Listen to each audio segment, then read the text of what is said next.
नमस्कार। Unlock UPSC में आप सभी का स्वागत है। आज हम एक बहुत ही जरूरी संपादकीय पर चर्चा करने वाले हैं। ये चर्चा है बिहार की विकास रणनीति के बारे में कि आखिर बिहार के लिए आगे बढ़ने का सही रास्ता क्या है। हम देखेंगे कि जो राजनीतिक वादे किए जा रहे हैं वो कितने जमीनी हैं और आर्थिक हकीकत क्या कहती है। और हाँ, ये मुख्य परीक्षा के लिहाज से एक बहुत ही अहम टॉपिक है।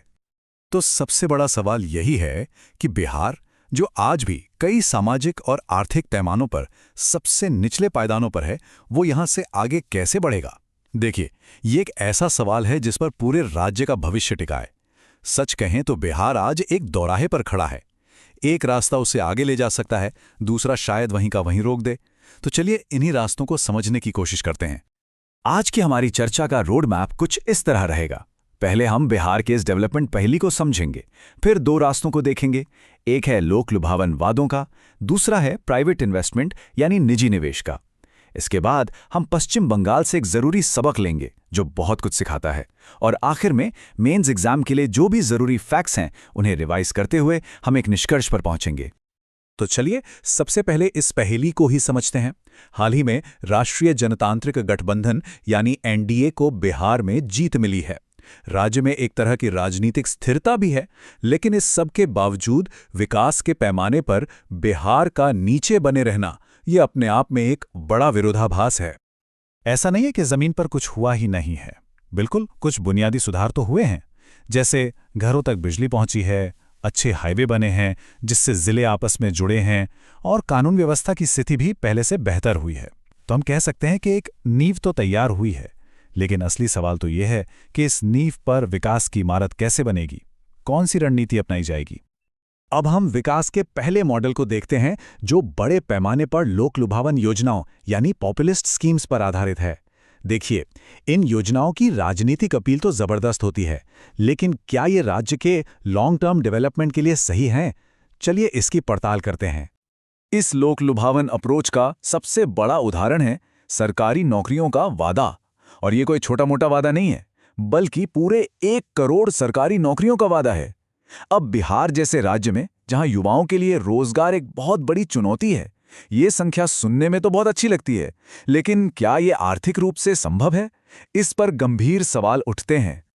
अब जरा इन आंकड़ों पर गौर कीजिए, क्योंकि यहीं पर पूरी कहानी छिपी है। वादा है 1 करोड़ सरकारी नौकरियों का, लेकिन इसकी कीमत क्या होगी? अगर हम बहुत ही कम वेतन, मान लीजिए महीने का बस 15 से 20 हजार भी पकड़कर चलें, तो इसका सालाना खर्च बैठेगा 1.8 से 2.4 लाख करोड़ रुपए। अब सोचिए, राज्य का कुल बजट ही करीब 3.17 लाख करोड़ रुपए है। इसका मतलब तो ये हुआ कि बजट का एक बहुत बहुत बड़ा हिस्सा सिर्फ सैलरी देने में चला जाएगा। क्या ये मुमकिन है? ये एक बहुत बड़ा सवाल है। इसी तरह की एक और बड़ी योजना है मुख्यमंत्री महिला रोजगार योजना। इसकी शुरुआत हुई थी 7.5 लाख महिलाओं को 10-10 हजार रुपये देने से। अब इसका दायरा बढ़कर 1.5 करोड़ महिलाओं तक पहुंच गया है, और इस पर अब तक 15,000 करोड़ रुपए खर्च हो चुके हैं। और तो और भविष्य में 2 लाख रुपए तक की और मदद का भी वादा किया गया है। ये जो कोट आप देख रहे हैं, ये इस पूरे अप्रोच की जड़ पर सवाल उठाता है। सवाल ये है कि क्या 10,000 रुपए एक बार देने से कोई महिला अपनी स्थायी आजीविका बना सकती है? क्या ये एक तरह की खैरात या डोल नहीं है? एक्सपर्ट्स मानते हैं कि इस तरह की मदद एक स्थायी इनकम मॉडल का विकल्प कभी नहीं बन सकती। तो चलिए अब विकास के दूसरे रास्ते पर नजर डालते हैं, और ये रास्ता है निजी निवेश का। इस मॉडल का फोकस लोक लुभावनी योजनाओं पर नहीं, बल्कि एक ऐसा बिजनेस फ्रेंडली माहौल बनाने पर है जो प्राइवेट सेक्टर के इन्वेस्टमेंट को अपनी ओर खींचे, ताकि नौकरियां सरकार नहीं बल्कि कंपनियां और उद्योग पैदा करें। और ये सिर्फ कोई किताबी बात नहीं है, इसका सबूत भी है। साल 2024 में हुए बिजनेस कनेक्ट समिट में बिहार को 1.81 लाख करोड़ रुपए के इन्वेस्टमेंट प्रस्ताव मिले। इसमें अदानी ग्रुप जैसे बड़े नाम भी शामिल थे। ये साफ दिखाता है कि अगर सही माहौल मिले तो बिहार में निवेश की बड़ी संभावनाएं मौजूद हैं। तो फिर एक विश्वसनीय और टिकाऊ विकास रणनीति किसे कहेंगे? इस संपादकीय के विश्लेषण के अनुसार ये वो रणनीति है जो सरकारी खजाने पर बोझ डालकर नौकरियां देने की बजाय निजी पूंजी को आकर्षित करने के लिए इंसेंटिव्स दे। इसका मकसद है कि उद्यमी और उद्योगपति राज्य में आएं और यहां रोजगार के अवसर पैदा करें। इसका एक बहुत अच्छा उदाहरण है औद्योगिक निवेश प्रोत्साहन पैकेज 2025। ये पॉलिसी सीधे सीधे जॉब क्रिएशन से जुड़ी है।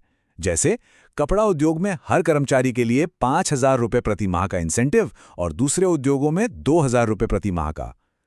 संपादकीय का तर्क है कि ये एक व्यावहारिक रोजगार रणनीति है जिसे आर्थिक रूप से अस्थिर योजनाओं पर तरजीह मिलनी चाहिए। और देखिए, सबसे ज़रूरी बात यह है कि कोई भी निवेशक किसी राज्य में पैसा तभी लगाता है जब उसे वहां की नीतियों और वित्तीय स्थिरता पर भरोसा हो। उन्हें बड़े बड़े वादों से ज़्यादा एक स्थिर माहौल चाहिए होता है। अगर राज्य अपने बजट से ज़्यादा खर्च करेगा तो इससे निवेशकों का भरोसा टूट सकता है। अब कहानी में एक बहुत ही दिलचस्प मोड़ आता है। विकास का मतलब सिर्फ जीडीपी के आंकड़े नहीं होते। इस बात को समझने के लिए चलिए बिहार की तुलना पश्चिम बंगाल से करते हैं। ये तुलना हमें सिखाएगी कि जमीनी हकीकत आंकड़ों से कहीं ज्यादा पेचीदा हो सकती है। ये टेबल बहुत दिलचस्प है। इसमें एक बड़ा विरोधाभास छिपा है। देखिए, 2011 से 2025 के बीच बिहार की औसत जीडीपी ग्रोथ रेट थी 6.5%, जो पश्चिम बंगाल की 4.8% से ज्यादा थी। तो कागज पर तो लगता है कि बिहार बेहतर कर रहा है ना? लेकिन अब दूसरा आंकड़ा देखिए, गरीबी कम करने का। यहां पश्चिम बंगाल ने 85% लोगों को गरीबी से बाहर निकाला, जबकि बिहार में यह आंकड़ा सिर्फ 65% रहा। तो सवाल यह है कि तेज ग्रोथ के बावजूद बिहार गरीबी कम करने में पीछे क्यों रह गया? इस अंतर का पहला और सबसे बड़ा कारण है जनसांख्यिकी यानी डेमोग्राफिक्स। बिहार की जनसंख्या वृद्धि दर पश्चिम बंगाल से लगभग 3 गुना ज्यादा है और प्रजनन दर यानी फर्टिलिटी रेट भी लगभग दुगनी है।